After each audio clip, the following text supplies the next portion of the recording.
J'ai vu le temple désormais s'ouvrir à tous. Alléluia, Alléluia. Le Christ revient victorieux, montrant la plaie de son côté. Alléluia, Alléluia,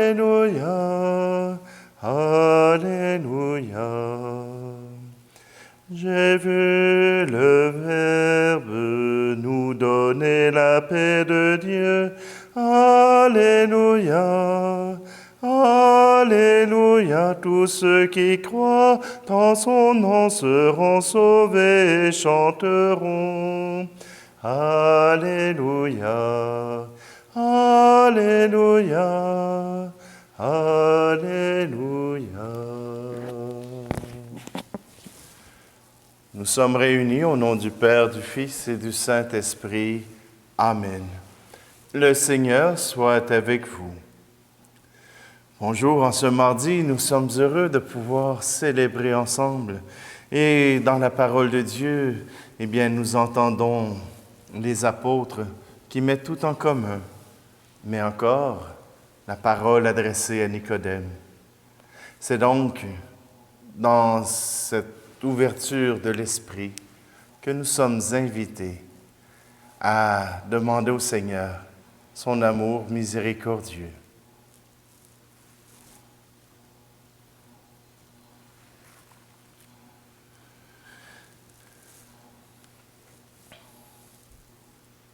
Seigneur Jésus, par ton mystère pascal, tu nous as acquis le salut. Prends pitié de nous. Ô Christ, tu ne cesses de renouveler au milieu de nous les merveilles de ta passion. Prends pitié de nous. Seigneur Jésus, par la communion à ton corps, tu nous fais participer au sacrifice pascal. Prends pitié de nous. Que Dieu Tout-Puissant nous fasse miséricorde, qu'il nous pardonne nos péchés et nous conduise à la vie éternelle. Amen. Prions. Seigneur, fais-nous déployer aux yeux du monde la vitalité du Christ, vainqueur de la mort. Après avoir reçu le germe de sa grâce, que nous en portions tous les fruits. Par Jésus le Christ, notre Seigneur. Amen. Lecture du livre des Actes des Apôtres, chapitre 4. La multitude de ceux qui étaient devenus croyants avait un seul cœur et une seule âme. Et personne ne disait que ses biens lui appartenaient en propre, mais ils avaient tout en commun. C'est avec une grande puissance que les apôtres rendaient témoignage de la résurrection du Seigneur Jésus. Et une grâce abondante reposait sur eux tous. Aucun d'entre eux n'était dans l'indigence, car tous ceux qui étaient propriétaires de domaines ou de maisons les vendaient, et ils apportaient le montant de la vente pour le déposer aux pieds des apôtres. Puis on le distribuait en fonction des besoins de chacun. Il y avait un Lévite originaire de Chypre, Joseph, surnommé Barnabé par les apôtres, ce qui se traduit « homme du réconfort ». Il vendit un champ qu'il possédait et en apporta l'argent qu'il déposa aux pieds des apôtres. Parole du Seigneur.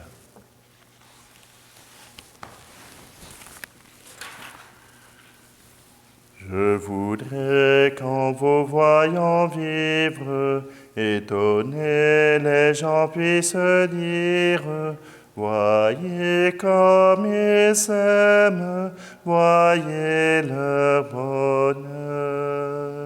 Qu'il y ait dans votre langage plein d'amour et de vérité, qu'il soit clair, simple et sans embâche, qu'il soit bon comme un soir d'été, comme un soir d'été. Je voudrais qu'en vous voyant vivre, étonnés les gens puissent dire, voyez comme ils s'aiment, voyez leur bonheur. Mais plus fort que bien des paroles, vos regards toucheront les cœurs. La plus belle des paraboles, c'est le chant de votre bonheur, de votre bonheur. Je voudrais qu'en vous voyant vivre, étonnés les gens puissent dire, voyez comme ils s'aiment, voyez leur bonheur. Et devant tout ce que vous êtes, ils pourront voir les traits de Dieu. En voyant tout ce que vous faites, ils sauront qu'il est avec eux, qu'il est avec eux. Je voudrais qu'en vous voyant vivre, étonnés les gens puissent dire, voyez comme ils s'aiment, voyez leur bonheur.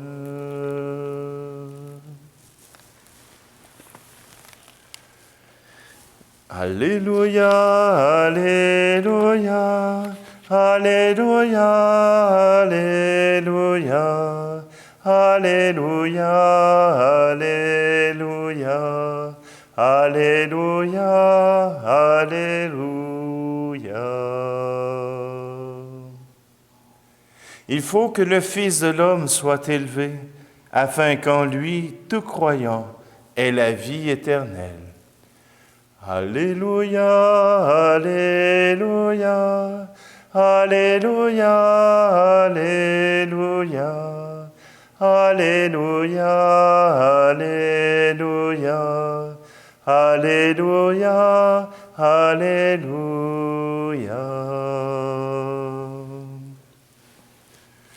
Le Seigneur soit avec vous. Évangile de Jésus-Christ selon saint Jean.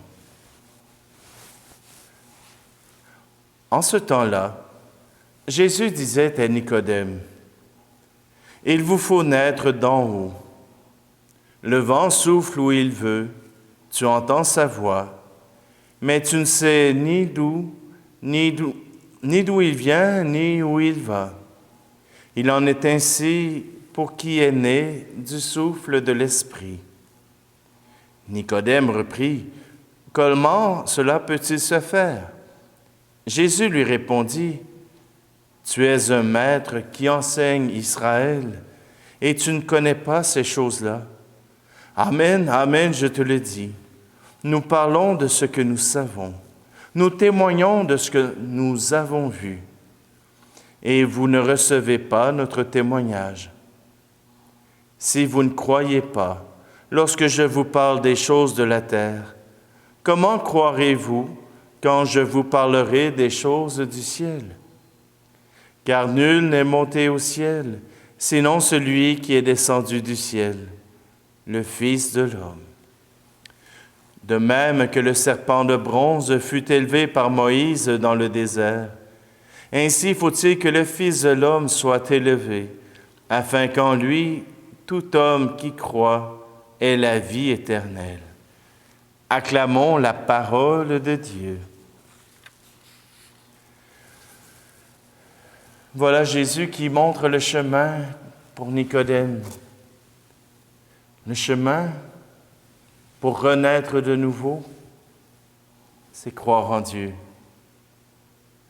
Croire en Dieu présent. Croire en Dieu tout proche de nous. Croire au témoignage même du Christ. Croire à ce témoignage qui nous rappelle que Dieu nous aime, que Dieu est amour. Ce témoignage, voilà qu'il prend la forme de la croix, la forme du serpent dressé en haut d'un mât. Oui, ce Jésus qui a été élevé sur la croix. Voilà celui qui nous offre le salut. Voilà celui qui nous ouvre la porte de la vie. Les apôtres ont voulu l'annoncer. Les apôtres ont voulu le faire. Et l'Église nouvelle, nous dit la première lecture, a tout mis en commun. Les premiers chrétiens étaient une commune, où tout était mis en commun pour permettre aux apôtres de pouvoir se libérer des tâches de la terre, de pouvoir annoncer, proclamer la bonne nouvelle. Voilà que, à travers ce tout en commun, eh bien, se crée l'Église. L'Église n'est pas qu'une affaire qui se passe à la maison, mais qui demande à se rassembler, qui demande à être ensemble.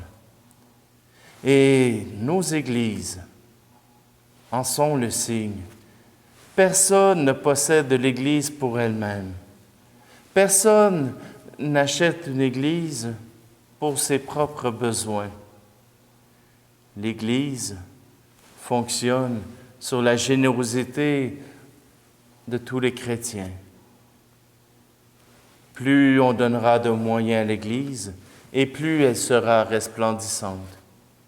Mais si on lui donne le minimum, eh bien, elle sera famélique. Elle sera pauvre et elle aura beaucoup de difficultés à rayonner.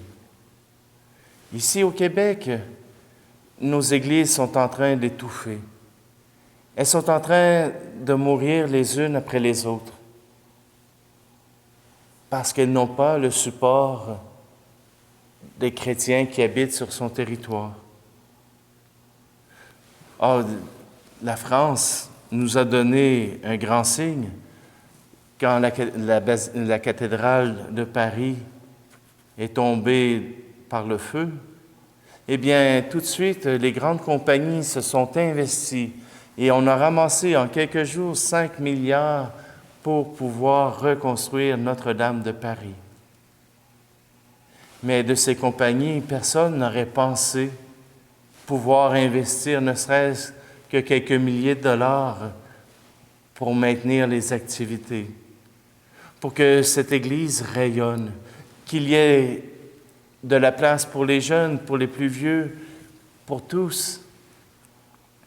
Alors, c'est pour cela que nos églises ont besoin de votre support, ont besoin de votre aide. Je sais, on est en train de parler de la résurrection, je n'ai pas rapport avec mes skis dans le bain. Mais si nous voulons être témoins de la résurrection, il faut s'en donner les moyens. Il faut s'offrir les moyens de pouvoir rayonner dans notre monde.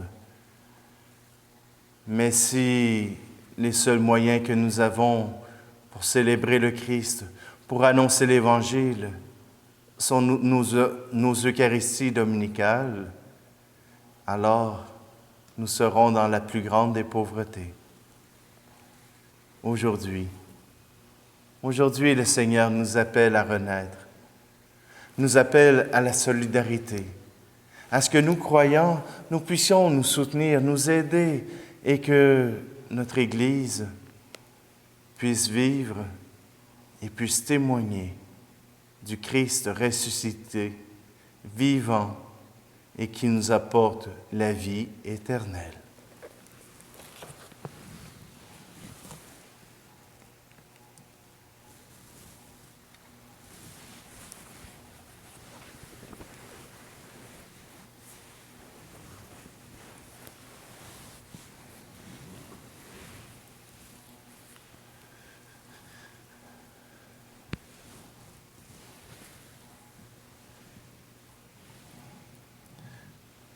Seigneur, à travers ces offrandes, nous voulons remettre nos vies. Nous voulons remettre nos espérances. Nous voulons remettre aussi nos besoins.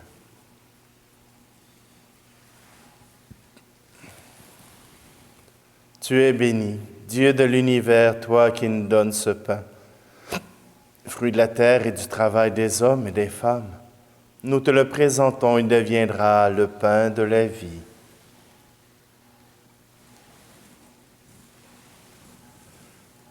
Tu es béni, Dieu de l'univers, toi qui nous donnes ce vin, fruit de la vigne et du travail des hommes et des femmes.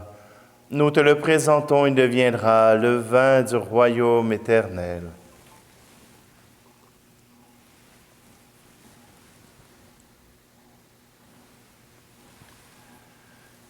Prions ensemble au moment d'offrir le sacrifice de toute l'Église.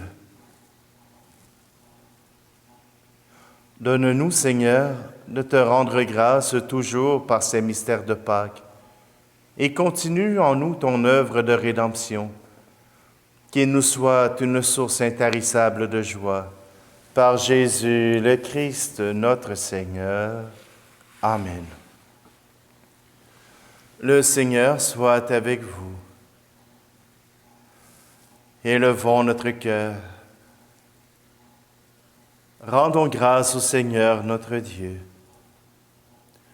Nous te rendons gloire, Père très bon, car grâce à la bonne nouvelle proclamée par ton Fils, tu as réuni des hommes et des femmes de toute race et de toute culture en un seul corps, l'Église.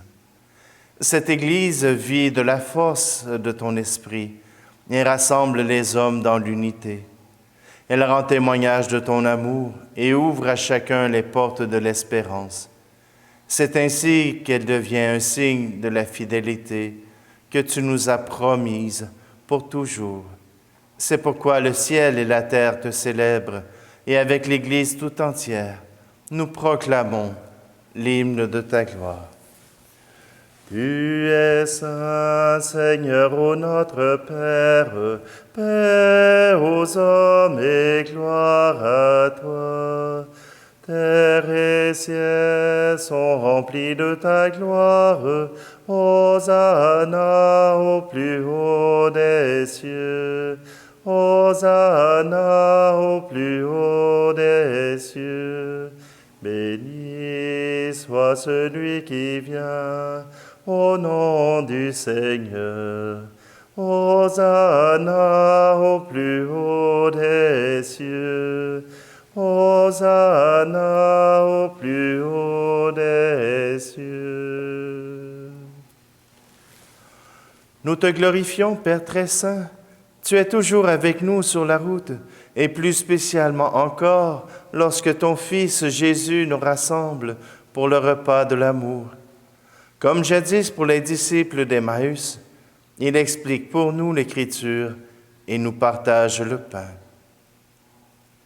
C'est pourquoi nous te prions, Dieu Tout-Puissant, envoie ton Esprit Saint sur ce pain et ce vin, afin que le Christ Jésus réalise au milieu de nous la présence de son corps et de son sang. La veille de sa passion, pendant le repas, il prit le pain. Il rendit grâce, il le rompit et le donna à ses disciples en disant, « Prenez et mangez-en tous. Ceci est mon corps livré pour vous. »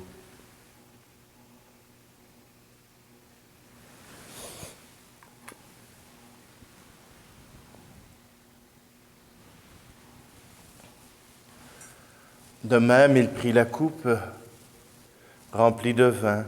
Il rendit grâce et la donna à ses disciples en disant, « Prenez et buvez-en tous, car ceci est la coupe de mon sang, le sang de l'alliance nouvelle et éternelle, qui sera versé pour vous et pour la multitude en rémission des péchés.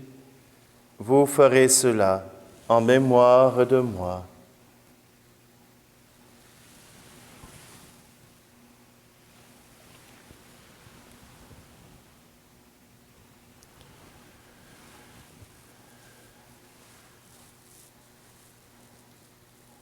Christ est mort pour nous, Christ est ressuscité, nous t'attendons, Seigneur Jésus. Père très bon, nous célébrons le mémorial de notre réconciliation et nous annonçons l'œuvre de ton amour. En passant par la souffrance et la mort, ton Fils est ressuscité à la vie nouvelle et a été glorifié. Regarde cette offrande, c'est Jésus qui se donne avec son corps et son sang, et qui, par ce sacrifice, nous ouvre le chemin vers toi, notre Père.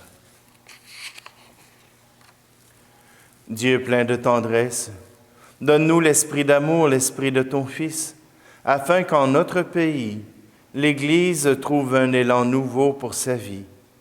Renforce les liens d'unité entre laïcs et prêtres, entre les prêtres et notre évêque Luc, entre tous les évêques et notre pape François.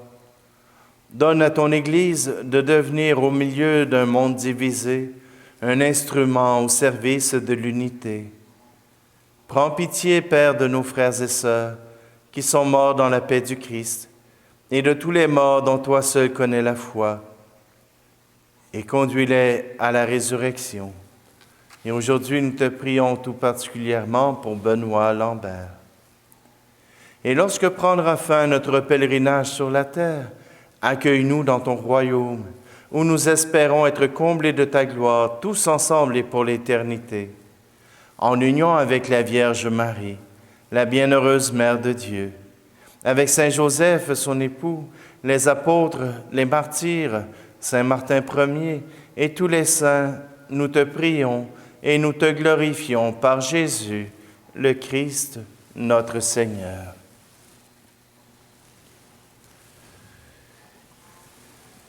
Par lui, avec lui et en lui, à toi, Dieu le Père Tout-Puissant, dans l'unité du Saint-Esprit, tout honneur et toute gloire, pour les siècles des siècles. Amen. C'est avec un cœur uni que nous sommes invités à proclamer le nom du Seigneur, à proclamer le Dieu qui nous aime. Notre Père qui es aux cieux, que ton nom soit sanctifié, que ton règne vienne, que ta volonté soit faite sur la terre comme au ciel. Donne-nous aujourd'hui notre pain de ce jour. Pardonne-nous nos offenses, comme nous pardonnons aussi à ceux qui nous ont offensés. Et ne nous laisse pas entrer en tentation, mais délivre-nous du mal. Délivre-nous de tout mal, Seigneur, et donne la paix à notre temps. Par ta miséricorde, libère-nous du péché. Rassure-nous devant les épreuves en cette vie, où nous espérons le bonheur que tu promets, et l'avènement de Jésus-Christ, notre Sauveur. Car c'est à toi qu'appartiennent le règne, la puissance et la gloire, pour les siècles des siècles. Je vous laisse ma paix je vous la donne, une paix que personne ne vous prendra jamais. Je vous laisse ma paix, non pas comme le monde, mais une paix profonde au goût d'éternité. Que la paix du Seigneur soit toujours avec vous. Agneau de Dieu qui enlève le péché du monde, prends pitié de nous. Agneau de Dieu qui enlève le péché du monde, prends pitié de nous. Agneau de Dieu qui enlève le péché du monde, donne-nous la paix.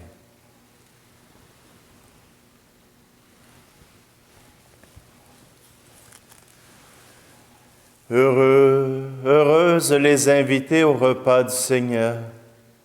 Voici Jésus, voici l'agneau de Dieu qui enlève le péché du monde. Seigneur, je ne suis pas digne de te recevoir, mais dis seulement une parole et je serai guéri. Qu'à travers cette communion à ton corps et à ton sang, Seigneur, que ton Église puisse être réunie, qu'elle puisse être unie par le lien de l'amour.